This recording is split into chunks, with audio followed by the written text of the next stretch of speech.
Councillor Davies. Yeah, I mean, I strongly support our rate in the report, and the fact that we've already got 857 grand is en route already out of the building is great. I thank officers for their swift and strategic deployment of funds across Christchurch. I think, it might be good to look at the allocation in the future around councillor involvement in that panel, because I think we're probably unique in that we don't have any involvement in any of discretionary funds going out in terms of councils. When I was at City on a community board, we had funds that we discussed and we decided we cut the pie up. David and I sit on the waste committee. We cut up a 200 grand fund that goes out to waste projects across the region. So because the genesis of this rate came from us, we didn't just approve the rate through the LTP.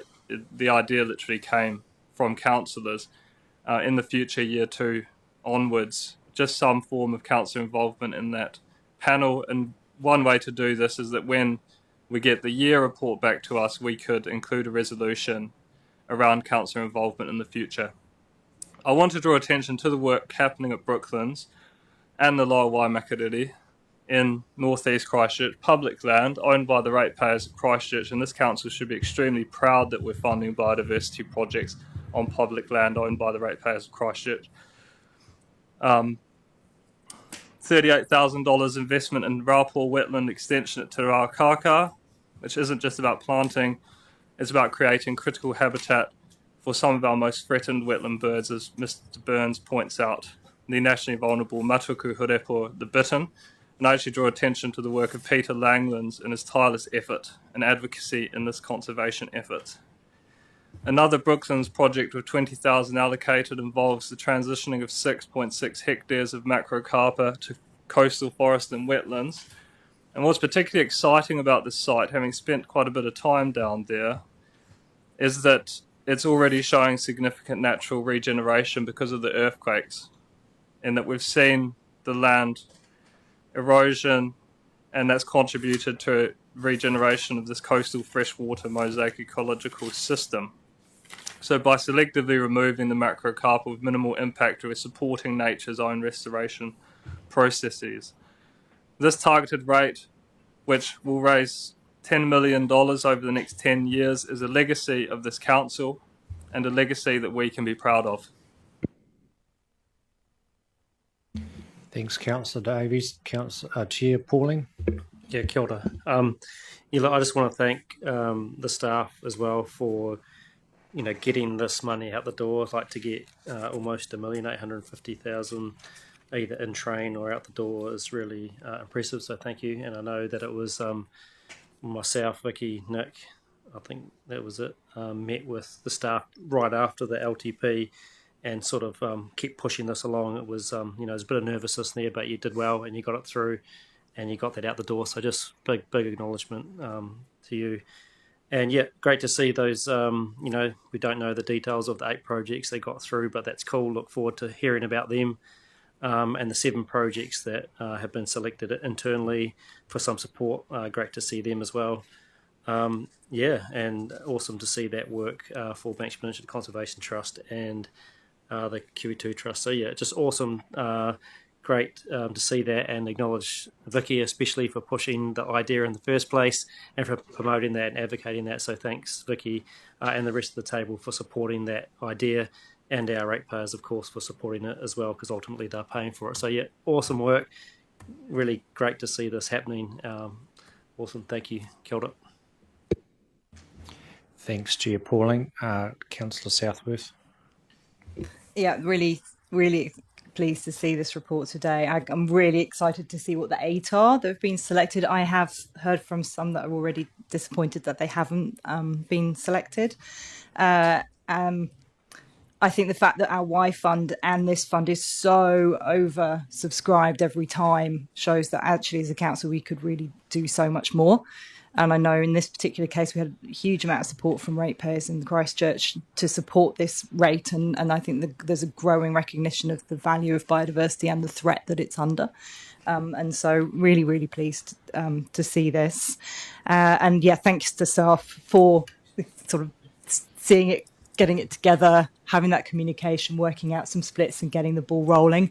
I'm really looking forward to seeing the foundational work, because I think that is the crux, as I think Alex spoke to, perhaps Carl as well, that foundational work and actually tracking and mapping how is this funding delivering benefits for biodiversity, and being able to do that measurably, which is what then ratepayers need to see to go, yep, this is efficient and this is worthwhile our money.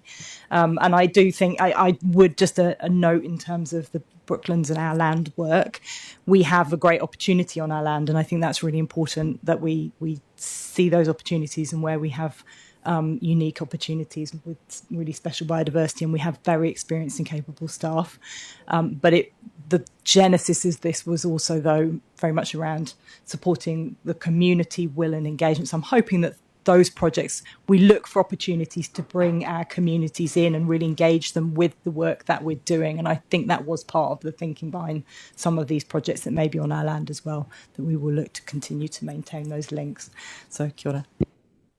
Thanks, Councillor Southworth, and I'd just like to back up what Craig and Vicky have said. It's been great to be involved in this committee, and I think it's such a huge success, and it's always good to see a high calibre of applicants coming forward.